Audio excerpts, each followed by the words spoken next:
வணக்கம், நான் தயிர். தினமும் சாப்பிட்டால் முகத்தில் பிம்பிள்ஸ் குறையும். உள்ள இருக்கும் ப்ரோபயாட்டிக் பாக்டீரியா தோலை சுத்தமாகவும் ஆரோக்கியமாகவும் வச்சிருக்கும். நான் மஞ்சள். தோலுக்குள் இருக்கும் அழற்சியை குறைத்து இயற்கையான ஒளியை தருவோம். தினமும் உணவில் சேர்ப்பதால் முகம் மென்மையாகவும் பிரகாசமாகவும் மாறும். நான் பப்பாளி. முகத்தில் இருக்கும் மங்கலான தன்மையை நீக்கி தோலை பிரகாசமாக மாற்றுவோம். விதையிலிருந்து வரும் உயிரணுக்கள் தோலை உள்ளே சுத்தமாகும். நாம் தேங்காய் நீர் மற்றும் வெள்ளரிக்காய்.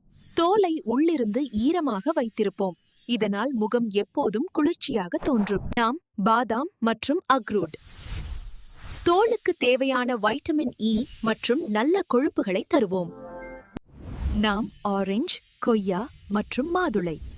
தோலை உள்ளிருந்து பிரகாசமாக்கி கருமையை குறைக்க உதவுவோம். இதில் நீங்கள் தினமும் சாப்பிடும் உணவை கீழே காமெண்ட் பண்ணுங்க. இது போன்ற ஆரோக்கிய வீடியோக்களுக்கு ஹெல்த் எக்ஸ் தமிழ் சேனலை சப்ஸ்கிரைப் பண்ணுங்க.